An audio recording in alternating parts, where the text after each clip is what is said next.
On me dit souvent que Jésus n'était pas noir. On me le répète qu'il était tout blanc. Jésus était juif, qu'il n'était pas de ma race. Mais moi, tout ce que je sais, il mourut pour moi. Bravo, bravo. Quel merveilleux cantique. L'homme me dit tout souvent que Jésus n'était pas noir, qu'il était tout blanc. Et Jésus était juif, qu'il n'était pas de ma race. Mais tout ce que moi je sais, c'est qu'il est mort pour moi. Ça c'est une véritable chanson, un vrai cantique que nous avons tous. Ça nous a fait vibrer depuis des années par un précieux ami, un précieux frère qui a sorti ce chant. Alors ça n'a pas créé de problème. Parce que tout le monde a gobé que Jésus était blanc. Tout le monde a gobé, tout le monde a avalé que Jésus était blanc. On a pris ça pour faire un chant et nous tous, on a dansé, on a vibré au son de cette cadence-là. Et parce que ça ne faisait pas de problème. Tant que Jésus est blanc, il n'y a pas de problème. On peut croire en Jésus blanc, il n'y a pas de problème. On nous a dit que Jésus est blanc, qui n'est pas de notre race. Ce n'est pas un problème. Aujourd'hui, maintenant, le contraire est dit et ça crée un problème. J'ai un droit de réponse à l'endroit d'un pasteur ou des pasteurs parce que l'un a parlé plus haut ce que les autres pensent plus bas. Surtout les pasteurs du monde du message du temps de la fin. Ah non, que Jésus soit noir ou blanc, qu'est-ce que ça apporte? Ça ajoute quoi à la foi de mon enlèvement? Ça ajoute quoi? Qui t'a dit que tu seras enlevé même d'abord? N'importe quoi. Vous trompez les gens dans les synagogues, dans vos temples, tout le temps en train de tourner en rond autour des mêmes sujets et vous ne touchez même pas la chose essentielle. Et quand vous entendez quelqu'un dire quelque chose de contraire à ce que vous croyez, à ce que vous connaissez, alors vous allez venir dire que c'est du diable. Sincèrement, aujourd'hui, je veux être d'abord calme. Je veux être d'abord calme parce que je veux d'abord concéder à ce dernier-là le bénéfice du doute que c'est un lapsus de langage quand il nous a taxé du diable. Il a dit que notre enseignement est du diable. Nous qui disons que Jésus était noir, que les Juifs sont noirs, c'est du diable. Alors, Branham n'a jamais dit que Jésus était noir. Oh, quel enfantillage! Quel enfantillage! Ah, il revient et dit, non, bon, c'est vrai que Branham a dit que les Juifs sont noirs, certains Juifs... Branham n'a jamais dit certains Juifs sont noirs. Il a dit, le Juif est noir. Le Juif est noir. De toute façon, le Juif est noir. Ça veut dire, l'ensemble des Juifs sont noirs. Voilà ce que ça veut dire, c'est le français. Et tu comprends bien le français. Ne fais pas semblant devant les gens. Les gens que tu enseignes là-bas ne sont pas des enfants. Ce ne sont pas des ribambelles. C'est des gens qui réfléchissent. Alors, je vais répondre à ces questions.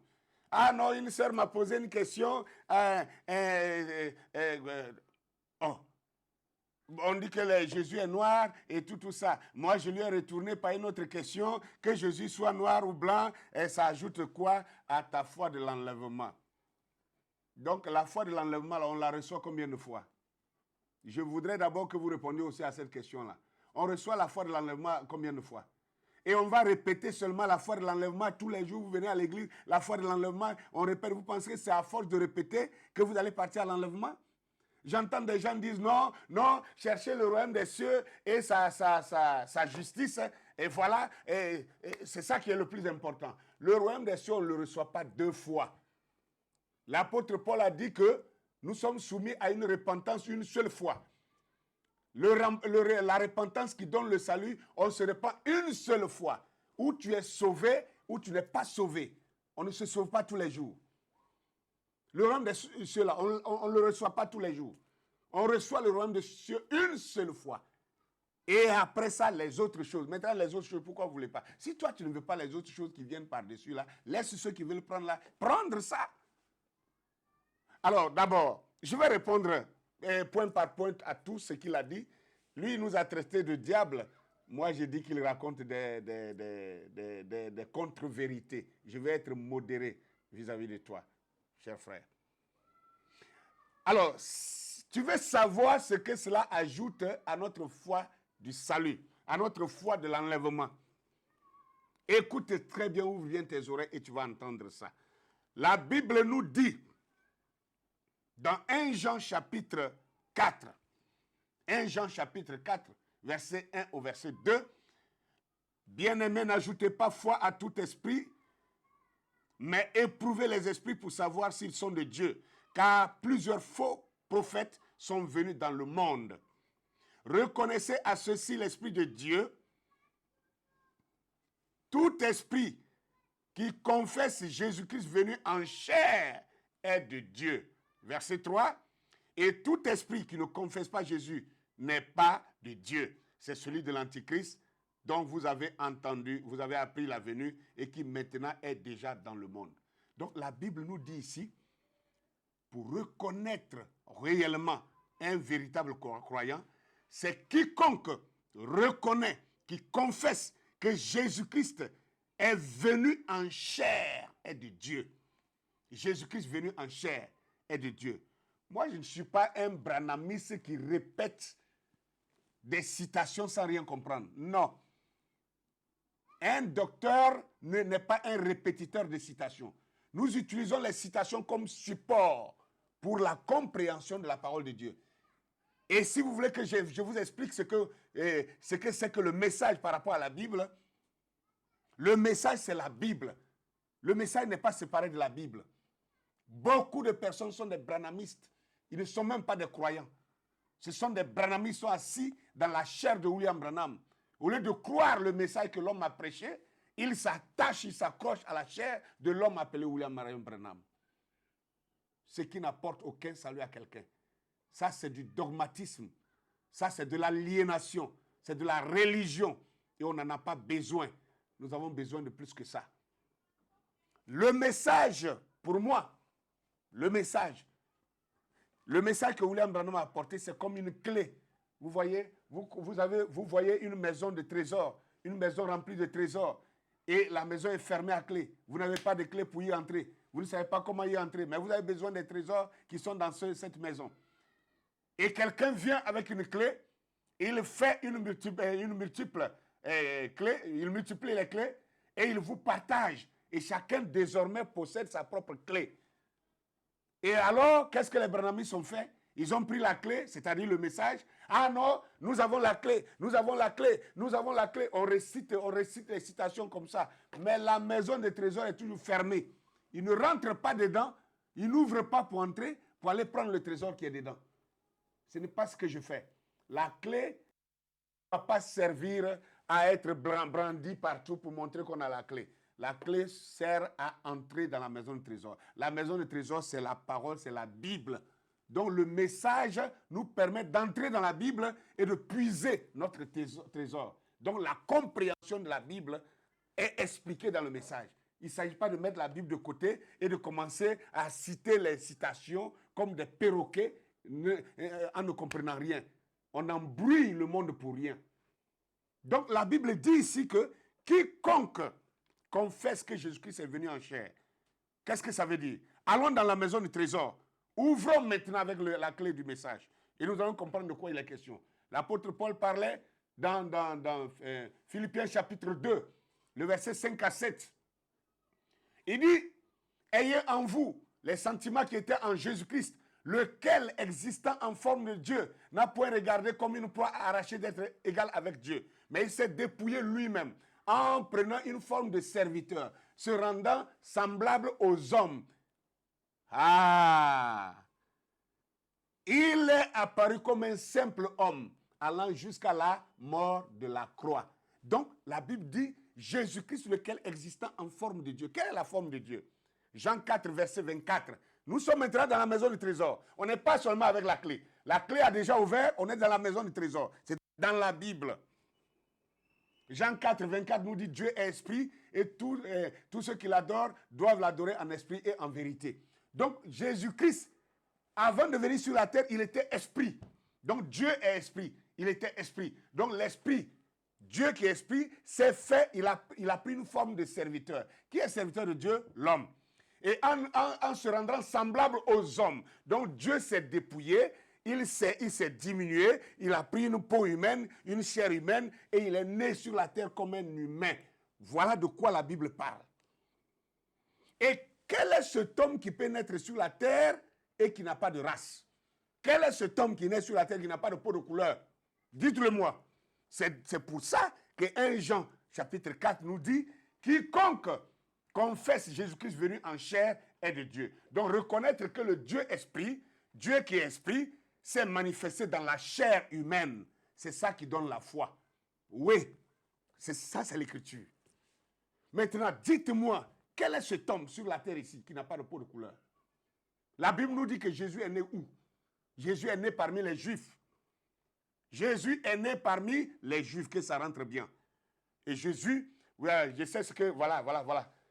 Les Branhamistes commencent à dire, non, Branham dit que Jésus n'était pas juif, hein, c'était le sang de Dieu. Oui, ça, c'est ne pas comprendre ce que l'homme dit. Le salut, là, ce n'est pas un juif qui nous a sauvés.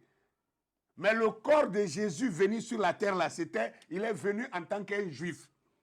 Et il va le dire lui-même de sa propre bouche dans Jean 4, le verset 22. Il dit, vous les Samaritains, vous adorez ce que vous ne connaissez pas. Nous les Juifs, nous adorons ce que nous connaissons, car le salut vient des Juifs, dit Jésus. Nous sommes dans la maison du trésor maintenant. Ça, ce n'est pas la clé. La clé a déjà ouvert. Et nous sommes maintenant dans la maison du trésor. Ceux qui veulent entendre, qu'ils entendent. Alors, je voudrais que ce pasteur comprenne qu'il s'attaque à l'inattaquable. Maintenant, écoute très bien. Billy Graham, le grand évangéliste du temps de la fin, a déclaré, et je peux vous faire voir la petite séquence de sa vidéo. And don't you black people ever forget one thing. The man that helped Jesus carry that cross was a black man. And don't ever forget another thing. Jesus belongs to Africa as much as he does to Europe and Asia. He was born in that part of the world that touches Africa and Asia and Europe, and Jesus was not a white man like me, nor was he as black as some of you. We don't know what the color of his skin, but it must have been a dark color like the people of his day, because he was a man like them. Il dit, Jesus was not a white man like me. Jesus was not a white man like me. Jésus n'était pas un homme blanc comme moi. Billy Graham connaissait la vérité à propos de la peau de Jésus-Christ. Et il a parlé de ça. Pauvre ignorant. Tu veux que Branham vienne te dire que Jésus est noir pour que tu crois? Mais on dit que si on dit que les Congolais, le Congo Brazzaville, c'est un peuple noir. Maintenant, on dit un Congolais, les Congolais sont noirs. Et puis toi, tu me dis non, ce Congolais-là, il est authentique, mais il n'est pas noir. Tu racontes quoi? Soit il est naturalisé, sinon il n'est pas authentique. Un authentique Congolais doit être noir. Parce que la peau de couleur de la nation congolaise, c'est la peau noire. Tu ne peux pas me dire le contraire. Alors, il dit ici que Branham n'a jamais dit que Jésus était noir. Mais vraiment, c'est un argument très pauvre. Un argument vraiment pauvre. Hein, comme quelqu'un l'a dit quelque part. Comme une soupe de poulet de race mort de faim. Hein, ça, c'est un argument vraiment très pauvre. William Branham, toi-même, tu reconnais dans ta bouche. William Branham dit que de toutes les façons, le juif est noir. Si le juif est déjà noir et que Jésus est né parmi les juifs, il devait être quoi? Tu veux que Branham vienne te dire encore que Jésus est noir? Tu veux qu'il vienne te dire ça? Comme vous êtes là en train de répéter des choses sans comprendre. Pourquoi? Et c'est pourquoi vous voulez que toutes ces choses... Ah non, Branham doit le dire d'abord. Si Branham n'a jamais dit que... Branham n'a jamais prononcé les Bateke, les Bakongo. Donc ça veut dire les Bateke, les Bakongo n'existent pas. N'importe quoi. Sortez de la religion. Sortez du dogmatisme. Sortez de l'aliénation. On avance. Il dit ici, il dit que l'homme noir cherche... Hein, que l'homme noir cherche une frustration et donc que nous, quand nous on prêche la couleur de peau de Jésus, donc on est en train de fédérer les noirs pour leur faire croire que le blanc leur a tout volé et que c'est faux. Monsieur le pasteur, toi, tu es dangereux, tu es un homme dangereux. Tu es pire que dangereux. Pourquoi? Parce que même le président Jacques Chirac, l'ancien président de France, Jacques Chirac, voilà un aspect de sa déclaration.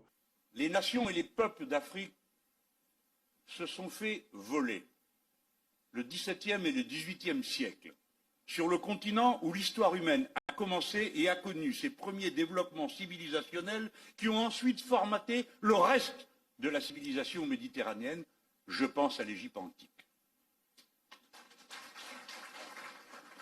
Vous vous êtes fait voler le XVIe, le XVIIe siècle et une partie du XVIIIe par l'esclavage. Puis le XXe par la colonisation. Je ne donne pas de leçons, je fais juste la remarque. C'est qu'une grande partie de l'argent qui est dans notre porte-monnaie vient précisément de l'exploitation depuis des siècles de l'Afrique. Pas uniquement, mais beaucoup viennent de l'exploitation de l'Afrique. Alors, il faut avoir un petit peu de bon sens, je ne dis pas de générosité, de bon sens, de justice, pour rendre aux Africains, je dirais, ce qu'on leur a pris, d'autant que c'est nécessaire si l'on veut éviter les pires convulsions ou difficultés avec les conséquences politiques que ça comporte dans le prochain avenir. Jacques Chirac, qui est président, ex-président de la France, qui a été un acteur du vol contre les Noirs, lui-même il confesse que eux les Blancs, ils ont volé les Africains. Voilà c'est dit, il faut l'écouter. Et toi qui es noir, de surcroît, un soi-disant pasteur, qui est censé dire la vérité, tu vas venir nier ce fait-là? Tu vas venir nier le fait que les Blancs ont volé les Noirs? Tu vas nier ce fait-là? Combien de Blancs eux-mêmes qui sont en train de confesser ça? Regarde encore ce monsieur qui est en train de déclarer les mêmes faits. Reconnaissant en tant qu'un homme blanc, il reconnaît comment l'homme blanc a volé, pillé le peuple noir. Et toi, tu vas dire que ça, c'est faux. Tu es un homme dangereux. Tu es un homme dangereux.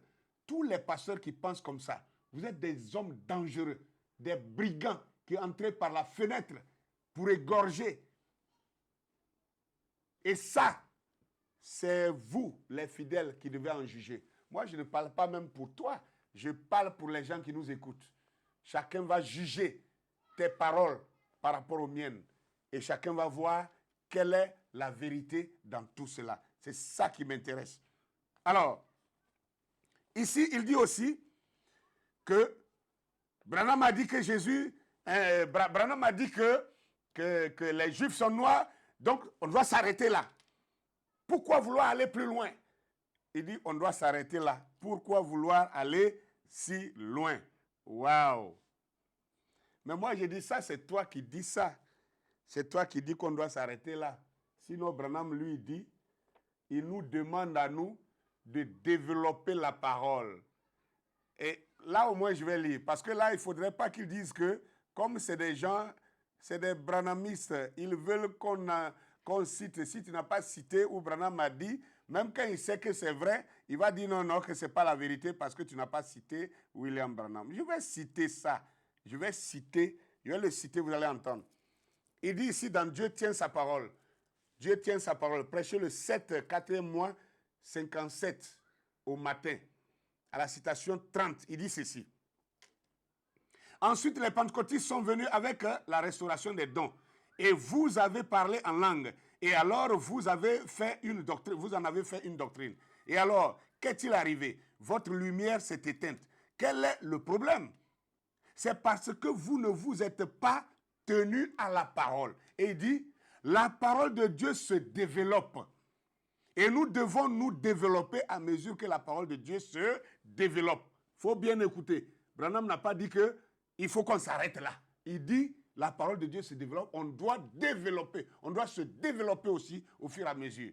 Et il dit, à mesure que le temps avance, la science se développe. Et si le monde naturel, l'homme est le même homme qu'il était il y a 6000 ans, quand Dieu l'a créé, il a la même capacité intellectuelle, il a le même intellect, il est exactement le même homme avec les mêmes 5 sens qu'il était il y a des milliers d'années, mais regardez les progrès qu'il a fait au cours de ces 50 années. Le progrès que l'homme a fait au cours de ces 50 dernières années. Citation 31, il dit, regardez ce que ce fils de Dieu déchu a fait. Il a inventé les automobiles, la radio, les lumières électriques, les bombes atomiques et les avions à réaction. Regardez à quelle vitesse la page de la science se tourne rapidement. Mais nous cherchons à nous attarder sur un vieux credo d'église et rester là alors que Dieu veut que nous développions la parole. Il faut bien écouter ça. Dieu veut que nous développions la parole. Ça, c'est William Branham qui parle comme ça. Alors, le crois-tu? Si tu le crois, tu dois dire Amen et tu dois appliquer ça. Développer sa parole, ce n'est pas s'arrêter. Branham a dit les Juifs sont noirs. Oui. Et puis on s'arrête, on croise les bras. Mais ça fait combien d'années il a dit ça? Vous croyez que Dieu n'a plus rien à faire? Vous croyez que Dieu est attaché à la chair de William Branham? Non. Les gens ont prêché la parole, ils ont projeté cette parole-là à d'autres messagers, d'un messager à un autre, jusqu'à ce que ça arrive à William Branham, qui était lui aussi un messager, et qui a pris la parole, et qui l'a maniée, et à la fin qui a jeté la parole aussi devant, pour que d'autres personnes la récupèrent et continuent. Je vais te montrer ça devant ici. Que William Branham a déjà fait la passe. Le message n'est plus dans la main des nations. Je vais te prouver ça aujourd'hui, avec les mêmes déclarations de William Branham. Vous êtes resté là, il y a 60 ans en arrière, en train de tourner. Non, j'ai dit à la sœur, qu'est-ce que ça ajoute à ta foi dans l'enlèvement? Qui t'a dit que tu vas aller à l'enlèvement? Vous êtes déjà stagné il y a 50, 51 ans en arrière. Vous êtes en train de regarder derrière avec des yeux de grenouille. Dieu n'est pas un Dieu du passé. Dieu est un Dieu du présent. Le même Dieu qui était là hier, avec les David, avec les Moïse, le même Dieu qui était avec les Paul, les Pierre, les Jean, le même Dieu qui était avec les Irénée, le même Dieu qui était avec les Colomba, le même Dieu qui était avec les John Wesley, le même Dieu qui était avec William Branham, ce même Dieu-là est avec nous aujourd'hui. Il n'est pas resté avec William Branham. William Branham a été retiré de même que les autres messagers, pour que le message puisse être libre pour continuer. Qu'est-ce que vous avez comme problème, vous, là? Non, Branham. Pourquoi? C'est la même chose que les méthodistes ont fait avec les lutteurs. C'est la même chose qu'ils ont fait avec les Wesley. Parce qu'ils ne voulaient pas se détacher de la chair du messager. C'est pour ça que le message les a échappés. Et vous êtes en train de faire la même chose aujourd'hui. Non, Branham, comme si après Branham, Dieu n'a plus de programme. Dieu a un programme. Et le programme continu de Dieu s'appuie sur le message que Branham a donné pour avancer en développant la parole. Je vais continuer. Il dit alors, nous cherchons à nous attarder sur un vieux credo d'église et rester là alors que Dieu veut que nous développions la parole. Mais nous sommes restés en arrière. Eh bien, je fais partie des presbytériens, des méthodistes, des pentecôtistes. Moi, je vais ajouter des branhamistes. Je suis ceci ou cela. Oh, quelle honte! Nous devions nous développer. L'Esprit de Dieu se déversant à flot, pas juste une petite effusion, pas un petit baptême, mais de baptême en baptême. Pas une révélation. Le juste vivra par la foi. Non, la sanctification ou les dons de l'Esprit, mais la révélation, de révélation en révélation, de puissance en puissance, de gloire en gloire, car nous devions être tout au bout du chemin, prêts pour l'enlèvement. Et nous traînons en arrière dans ces vieilles histoires en disant « Non, voilà, je suis ceci, je suis là ». Voilà, le branhamisme est arrivé à ce point-là aussi. Il y a quelques années, on attaquait, on ridiculisait les catholiques, les méthodistes, les pentecôtistes, pour dire qu'ils se sont stagnés dans leur passé et qu'ils ne veulent pas avancer. Et aujourd'hui, le branhamisme est arrivé au même point. Stagné maintenant, ne voulant plus avancer. Toi, tu dis que là où un Branham a dit ça, mais pourquoi vouloir aller plus loin? Oh, mais nous ne sommes pas des paralytiques. On doit marcher. Le même William Branham que Israël dans le désert, chaque jour devait allumer un nouveau feu. et que toutes les fois qu'Israël refusait d'avancer, alors c'était fini pour lui. Il rétrogradait. Voilà ce qu'il a dit. Donc chaque jour, Israël devait allumer un nouveau feu. Ça veut dire que même William Branham, le message qu'il nous a apporté, c'est la fin. C'est le dernier message de quoi? Des nations, s'il vous plaît. Pas le dernier message de Dieu.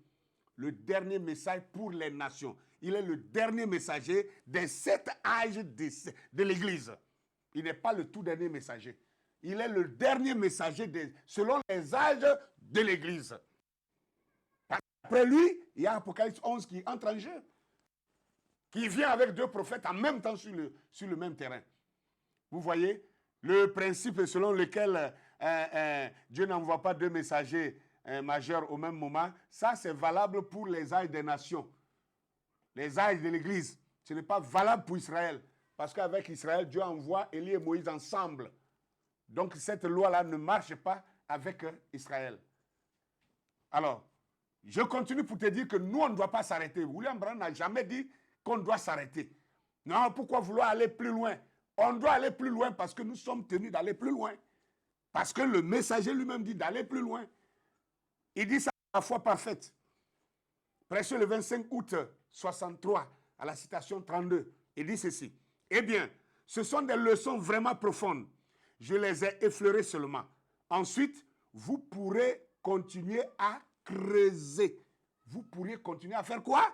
À creuser, pas vous arrêter. William Branham ne nous a jamais ordonné de nous arrêter. Il a dit les jours sont noirs. Donc on dit ça et puis on ferme nos bouches. Et puis on est arrêté là. Mais quand il a dit ça, ça avait un sens. Ça avait un sens. Quel est le sens? C'est à nous de donner le sens à ça. On ne doit pas s'arrêter là. Il n'a jamais dit de s'arrêter. Il a dit de continuer. Il dit de creuser. Que lui n'a fait qu'effleurer. Quand on dit de creuser, ça veut dire qu'il y a quelque chose qui est enterré, qui n'a pas encore été mis à découvert. Donc quand on creuse, c'est pour mettre à découvert ce qui était couvert. Donc William Branham, quoi qu'ayant révélé la parole, il y a des aspects de cette parole qui sont restés couverts. Ça, c'est lui qui dit ça. Voilà ça ici. Il dit de creuser. Donc il t'a donné un ordre que tu ne veux pas exécuter. Tu es quoi même? Tu es un désobéissant. Ta paresse, tu ne vas pas nous contaminer avec ta paresse pour dire non, on n'a qu'à rester là, on ne doit pas aller plus loin. Lui, il demande d'aller plus loin. Il dit de développer la parole. Il dit aussi de creuser. Quand on creuse, c'est pour découvrir quelque chose qui est encore caché. Et c'est ce que nous faisons. Dans les douleurs de l'enfantement, il dira ceci. Les hommes, s'ils prennent ceci et qu'ils partent avec, ils vont pouvoir y donner plus de sens. Alors, ils vont pouvoir donner plus de sens. Voyez-vous, pour l'amener à un point où je vais simplement déposer cette semence, puis j'espère qu'ils lui feront prendre vie. Ça, c'est William Branham. Le message que lui il a donné là, ce n'est pas pour qu'on prenne ça et qu'on vienne répéter mot pour mot ce qu'il a dit. Non, non, sinon tu n'es pas un prédicateur. Quand tu viens, que tu prends, quand tu as fini de nous attaquer là, tu as lu Luc, non? Tu as lu le livre de Luc. Pourquoi tu as lu le livre là et puis tu as commencé à commenter? Tu commentais pourquoi? Pourquoi tu commentes? Si tu peux commenter les versets bibliques, pourquoi tu ne dois pas commenter les citations du prophète? Tu crois quoi? En quoi est-ce que tu es prédicateur? Si tu es un prédicateur, même la citation de William Branham, la citation d'un prophète, ça se commente. C'est ça qui fait de toi un ministre. Si tu ne peux pas commenter, tu n'as pas de ministère. Et libère les gens pour qu'ils aillent vers ceux qui ont le ministère. Et ces gens-là vont leur expliquer de quoi il est question. C'est de ça qu'il est question. Voilà. Alors, nous allons continuer. Il a dit, voilà l'un des arguments les plus bas qu'il a utilisé. Il dit non, mais Obama est de quelle couleur? Les gens ont dit non, Obama est noir. Il dit si Obama est noir, bon d'accord, si on met Obama à côté d'un frère congolais ici, là, Obama devient quoi? Tout le monde s'était lui-même, il dit non, Obama sera un blanc devant lui. Monsieur le pasteur, vraiment, je te croyais très intelligent, je te croyais intellectuel, je te croyais quelqu'un qui serait allé à l'école. Et c'est vrai que le français n'est pas notre langue maternelle, mais nous avons été soumis à cette langue-là par imposition et nous sommes obligés de communiquer sous cette langue-là Et il y a quand même le minimum que des gens qui occupent le poste que tu as sont obligés d'avoir, c'est-à-dire la compréhension des mots. Nous parlons de race. Nous disons le juif, il est de race noire. Et toi, tu nous parles du teint. Qu'est-ce que le teint a à voir avec la race? Le teint et la race, ce n'est pas la même chose. Dans une race, dans la race noire, il y a des gens qui ont des teints variés. Des teints très sombres, c'est-à-dire très noirs. Et des teints moins noirs. Des teints clairs et des teints très clairs. Voilà la différence entre les teints et la race. Et ça, comme tu es un branhamiste, je vais te donner une citation de William Branham pour que tu comprennes que William Branham l'a dit également et il a parlé de teint qui n'a rien à voir avec la race dont nous parlons. Je vais te montrer ça. Il le dit ici dans question-réponse numéro 3. Non, pardon. Question-réponse du 3 janvier 1954. Question-réponse 3 janvier 1954. Citation 162 à 163. Écoute très bien. Tu vas voir la différence entre race et teint. Il dit maintenant, vous ne pouvez pas dire, je peux me rendre là, prendre un esclave là, loin dans ce pays. Et il est là.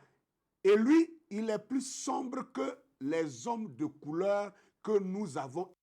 William Branham parle des Esquimaux. Ceux qui ne savent pas ce qu'on appelle les Esquimaux, ce sont les Amérindiens. Les Amérindiens, les Indiens d'Amérique qu'on appelle les Esquimaux. N'allez pas me prendre les photos des Indiens du film Hollywood qui sont des Blancs. Moi, je vous présente, voilà un Indien authentique. Regardez un peu à l'écran. Je vais vous montrer un Indien authentique.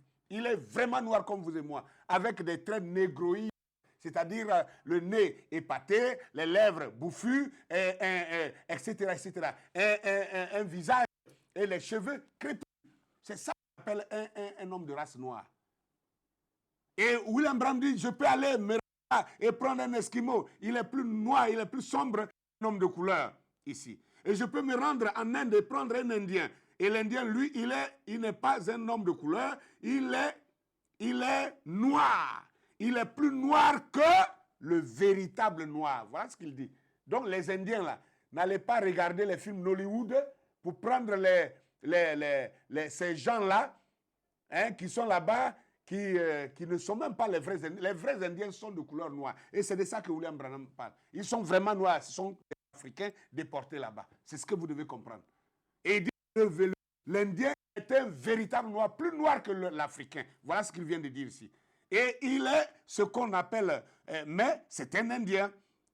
Il dit, eh bien donc, en Afrique, on trouve certains Africains, écoute bien maintenant, la différence entre la race et les teints. Il dit, en Afrique, on trouve certains Africains, certains d'entre eux ont un teint clair, certains sont presque comme les Blancs, et d'autres ont un teint varié. Il dit certains ont un teint clair, d'autres sont comme les Blancs. Même on peut être comme un Blanc, mais on n'est pas blanc. Voilà la différence entre le teint et la race. William Branham connaissait ça. Toi qui dis que tu es Branham, tu ne connais même pas, tu ne comprends même pas ce que le messager est en train de dire. Et tu veux sauter là pour venir attaquer des gens que tu ne connais pas. Quand on ne connaît pas, on demande. On ne s'attaque pas à des gens qu'on ne sait pas de quoi ils parlent. Alors, on continue. Il dit alors, allez chez les Juifs. Ça, c'est la citation 163 maintenant. Allez chez les Juifs et vous direz que tous les Juifs ont un teint sombre. Il faut bien écouter. William Branham dit, quand on va chez les Juifs, vous allez trouver que tous les Juifs ont un teint sombre. Maintenant, si ces Juifs-là, William Branham, il le parlait, il disait ça en 1954. 1954, là, les Ashkénazes là étaient déjà revenus sur le territoire, ils étaient déjà en Palestine. Est-ce que c'était des Noirs? William Branham savait que c'était des Noirs. Mais pourquoi il dit que le véritable Juif, il a un teint sombre? Et le Juif est une personne brune, mais j'en ai vu beaucoup qui avaient des cheveux roux et des yeux bleus avec une peau claire. Quand quelqu'un a une peau claire, ça ne veut pas dire qu'il est blanc. Ils viennent de donner l'exemple avec les Africains qui sont noirs, mais qui ont des teints variés et des teints clairs et des teints très clairs. Et il a dit d'autres qui sont même comme les blancs. Être comme, c'est une comparaison. Très clair ne veut pas dire être blanc. Parce que les traits négroïdes restent. Le nez épaté, on ne peut pas changer ça. Les lèvres bouffues, on ne peut pas changer ça. Les cheveux crépus, on ne peut pas changer ça. Même s'il est blond, mais les cheveux seront crépus. C'est ça les traits négroïdes qui identifient la race. Et William Branham parle du juif ici qui a des teints variés. On parle de teint, tu t'en vas prendre Obama pour venir comparer avec un Africain. Obama, c'est un noir. Il a beau être clair, c'est un noir, c'est un Africain, c'est un noir. C'est un noir, Obama est noir. Il y a des gens qui sont plus clairs qu'Obama, mais qui sont des noirs. Ce n'est pas le teint. Nous parlons de race. La race n'a rien à voir avec le teint. Si tu ne connais pas, il faut demander, on va t'enseigner. Alors, il dit aussi,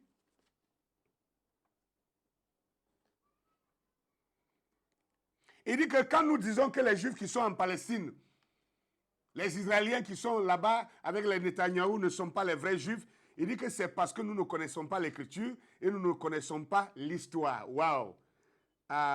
Il est en train de dire ce qui est, lui, son cas. Moi, je dirais c'est lui qui ne connaît ni l'Écriture ni l'histoire. Bon, en matière de l'Écriture, je te donne Apocalypse chapitre 2, le verset 9. Apocalypse 2, le verset 9 nous dit, je connais ta tribulation et ta pauvreté, bien que tu sois riche. Et la calomnie de la part de ceux qui se disent juifs et qui ne le sont pas, mais qui sont une synagogue de Satan. Déjà dans ce verset, la Bible montre que ceux qui se réclament de juifs en Palestine ne sont pas des juifs. Tu veux l'écriture? Apocalypse chapitre 3, le verset 9 encore. Il dit, je te donne de ceux de la synagogue de Satan qui se disent juifs et qui ne le sont pas, mais qui mentent. Je les ferai venir se prosterner à tes pieds et connaître que je t'ai aimé. Tu veux l'écriture? Voilà l'écriture qui montre que ces gens-là ne sont pas des juifs. C'est vous qui les croyez. C'est la presse et l'ONU qui a monté ces gens-là de toutes pièces. Est-ce que tu sais que Théodore Herzl, dont tu parles, le territoire qu'il avait choisi n'était pas la Palestine. Il avait choisi de créer l'État des Juifs au Kenya et en Ouganda. En Ouganda et au Kenya. C'est là-bas qu'il voulait établir l'État d'Israël. Et ça a été accordé. Le premier ministre anglais d'autrefois, en son temps, avait accordé ça. Ils ont envoyé 3 émissaires, 3 prospecteurs qui sont venus sur le territoire. Ils ont parcouru la forêt. Et pendant qu'ils exploraient la forêt, l'un d'eux est perdu dans la forêt pendant une semaine. Quand il a été retrouvé, il était presque devenu fou. Et c'est là que lui, il est parti pour se rallier comment on appelle ça? Au camp des indigènes, de ceux-là des dissidents, qui ont dit non, qui ne veulent plus venir s'établir en Afrique ici, ils veulent s'établir plutôt en Palestine. Et ils ont commencé encore à importuner le premier ministre anglais, parce que là aussi, la Palestine était sous protectorat anglais. Tu parles de quelle histoire? Tu crois que je ne connais pas l'histoire? Et c'est là qu'on leur a accordé là-bas. Si là-bas, le premier territoire avait été accepté, aujourd'hui, Israël serait où? En Ouganda. On allait trouver, comme par enchantement, la tombe de Jésus serait retrouvée là-bas, le tombeau d'Abraham serait retrouvé là-bas, le tombeau de Rachel et de Teta de Sarah serait retrouvé là-bas, comme ils ont fait actuellement. N'importe quoi, et vous croyez ça. Moi, je ne suis pas là pour croire des balivernes. Non. Alors, maintenant, historiquement, je t'apprends que ces gens-là, ils sont khazars, ils ne sont pas des juifs, ils ne sont pas israéliens. Toi, tu dis que si tu étais Netanyahou, tu nous aurais convoqué en justice. Mais je te dis, moi, j'ai parlé de ça publiquement. Comme tu ne connais pas, tu joues les professeurs. Arthur Koestler est un écrivain. Il a écrit un livre, la 13e. Et il accuse ces Israéliens qui sont en Palestine actuellement de ne pas être des descendants d'Abraham. Et Netanyahou a lu le livre. Quand il a lu le livre, il a eu peur et il a diligenté une enquête qu'il avait confiée à l'université de Tel Aviv. Et les gens ont fait les enquêtes, ils ont confirmé que Arthur Koestler avait raison. Et Et Netanyahou s'est dit, ah, si tel est le cas, c'est que le véritable peuple de Dieu viendra un jour nous déloger. C'est depuis ce temps-là que, autant de, comment on appelle, Yulia Poroshenko, hein, l'ancien premier ministre de l'Ukraine, qui était une femme qui attachait ses cheveux comme ça. Depuis, ils ont commencé à faire des tractations pour créer un État, un deuxième État juif en Ukraine. C'est ça qui entraîne la guerre jusqu'aujourd'hui en Ukraine. Si tu ne le sais pas. Il y a un journal israélien qui est sorti il y a un mois de cela, pendant la guerre d'Ukraine là, et qui dit que la guerre d'Ukraine a un autre nom dit, c'est que les Israéliens de Palestine veulent créer un deuxième État juif en Ukraine. Pourquoi? À cause de ce que Arthur Koestler avait dénoncé d'eux. Et maintenant, je te dis, eux-mêmes, ils se reconnaissent comme étant des Ashkénazes. Si tu dis que tu es un pasteur, tu connais la parole de Dieu, va lire Genèse chapitre 10. Tu vas savoir si Ashkénaz là est un descendant de Sem ou de Japhet. Comment les Japhétistes peuvent devenir subitement les descendants d'Abraham. Donc, historiquement, voilà les preuves. Scripturalement, je te donne les preuves. Maintenant, je t'attends aussi. Il dit aussi, qu'est-ce qu'il a dit aussi? Il dit aussi qu'il y a des aspects, n'est-ce pas, de ces enseignements, hein, dans nos enseignements qui sont vrais. Mais je voudrais au moins que tu aies le courage de citer ces aspects qui sont vrais là, pour qu'on sache. Comme ça, je verrai quels sont les aspects qui ne sont pas vrais et je vais chercher à les redresser. Tu veux embrouiller ton propre peuple, tu ne peux pas embrouiller le peuple de Dieu. Nous ne sommes pas là pour dire n'importe quoi. Nous savons de quoi nous parlons. Alors, il dit aussi que, voilà, nous voulons, en parlant des noirs et des blancs, on veut diviser le peuple noir et le peuple blanc. Parce que la Bible dit, il n'y a plus ni juif ni grec. Oh, quelle hypocrisie. Mais ça, c'est quelle hypocrisie, ça? Il faut lire d'abord ce texte-là. Ne soyez pas prompts à déclarer des écritures que vous n'avez pas examinées. C'est Galates chapitre 3. Si tu veux, je te le dis. Et puis on va examiner ensemble. Galates chapitre 3, 28 nous dit, il n'y a plus ni juif ni grec. Il n'y a plus ni esclave ni libre. Il n'y a plus ni homme ni femme. Car tous vous êtes un en Jésus-Christ. La Bible ne s'est pas arrêtée seulement sur ni juif ni grec. La Bible dit aussi ni esclave ni libre. La Bible va loin pour dire ni homme ni femme. Le même Paul qui a dit ni femme ni homme, parce qu'on avait reçu le Saint-Esprit ensemble, le même Paul qui savait qu'il n'y avait ni femme ni homme, il est venu dire que malgré que tout le monde a reçu le Saint-Esprit, la femme n'a pas le droit au ministère. Pourquoi toi, tu acceptes ça? Pourquoi tu acceptes que la femme n'a pas de ministère? Alors qu'il n'y a plus ni juif ni grec, il n'y a plus ni homme ni femme. Il n'y a plus ni libre ni esclave. Mais vous racontez quoi? Vous racontez quoi? Le même Paul qui a dit ça, il va loin. Il va nous dire encore que quand il s'agit de la bénédiction de Dieu, Paul nous dira que Dieu commence d'abord par le juif premièrement et puis ensuite le grec. Laissez-moi lire quelque chose ici.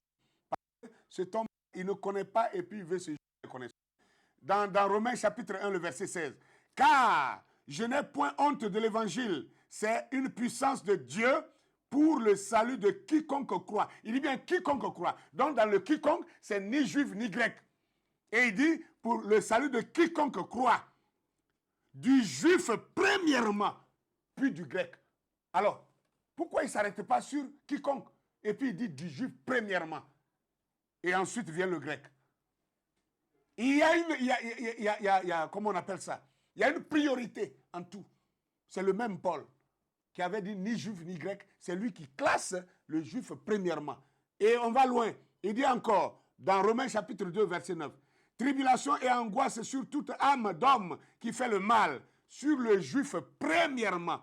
Puis sur le grec. Alors, vous dites quoi? Lui qui dit ni grec, ni juif, ni grec. Mais il vient classer encore pour montrer que le juif d'abord. En bien ou en mal, le juif d'abord, premièrement. Et les autres viennent après. Romains chapitre 2, verset 10. Il dit alors, gloire, honneur et paix pour quiconque fait du bien, pour le juif premièrement, puis pour le grec. Alors, mon frère, il y a beaucoup de preuves pour te montrer que c'est catégorisé. Ce n'est pas moi qui ai fait ça. C'est le même Paul qui a parlé de ni juif ni grec là. Il ne faut pas s'arrêter là-dessus. Toi, tu parles d'être au milieu du chemin. Je voulais savoir ton équilibre là, c'est quoi? C'est quoi l'équilibre? Être au milieu du chemin, c'est de savoir que Paul n'a pas dit seulement ni juif ni grec. Et qu'après avoir dit ni juif ni grec, le même Paul est venu dire que le juif premièrement et ensuite vient le grec. C'est ça le milieu de la route. Le milieu de la route, ce n'est pas de choisir un verset contre un autre verset. Le milieu de la route, ce n'est pas de choisir une citation préférablement à une autre citation. C'est de savoir concilier ces citations-là et donner une clarté dans la foi des gens. C'est ça être au milieu de la route. C'est ça l'équilibre. L'équilibre, ce n'est pas de fuir les questions qu'on n'arrive pas à répondre. Je termine. Il y a des choses que lui connaît au sujet de l'homme noir et que s'il voulait enseigner, oh là là, ça c'est maintenant c'est comme un jeu, hein, le jeu des enfants. Ça ressemble un peu. Bon, là, d'ailleurs, même, je n'ai pas envie de parler de ça parce que là, ça va me perdre le temps pour rien. Alors, je voudrais dire ceci. Mon ami, en traitant les autres de diable, il faut faire très attention. Tu dis non, ça, ceci, c'est un blasphème. Donc, c'est un blasphème que de savoir que Jésus est blanc ou noir.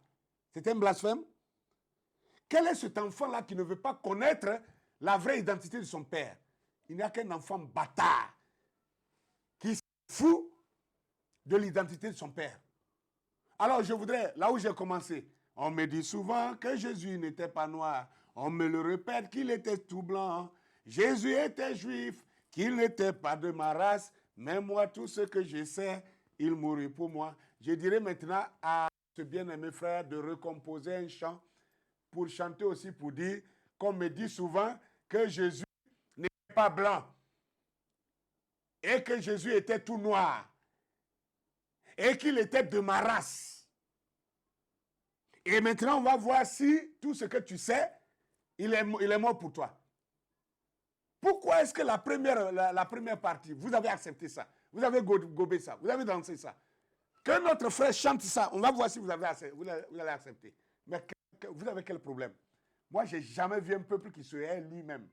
Je n'ai jamais vu un peuple qui se déteste lui-même. Tellement que l'homme blanc vous a tapé, tabassé durant la traite négrière, la ségrégation raciale, l'apartheid, les travaux forcés, le colonialisme, maintenant le néocolonialisme, tellement que ça a marqué, ça a imprimé la chose dans l'esprit de l'homme noir a fini par se détester lui-même, l'homme noir a fini par se haïr lui-même, et il repousse tout ça dans la main de l'homme blanc, et quand on veut parler, c'est eux qui viennent gros nez comme le mien ici. Il va venir dire non, vous parlez, ça c'est du racisme. Vous savez ce qu'on appelle le racisme? Oh non, technicien s'il vous plaît, mettez-moi un peu les citations des blancs, des hommes racistes. Hein? Ça va défiler sur l'écran. Ils vont voir. Et il va me trouver un seul noir qui ait jamais fait de déclaration pareille. Et vous allez comprendre ce qu'on appelle le racisme. Ne confondez pas les choses. Alors, ça, c'était mon adresse à ce dernier. Et ça, c'est valable pour tous les pasteurs du message du temps de la fin et qui murmurent dans leur salon et qui n'ont pas le courage de parler très haut, plus haut. Lui, il a eu le courage. Je loue son courage.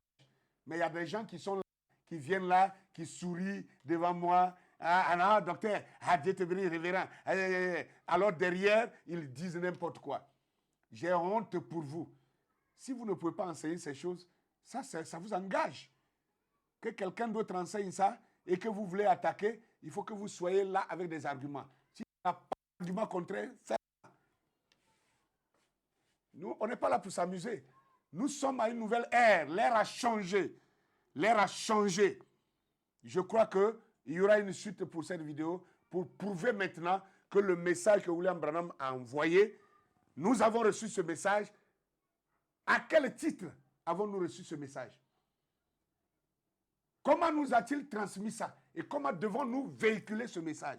Ça, c'est très important. Ce sera la suite de cette vidéo. Que Dieu vous bénisse.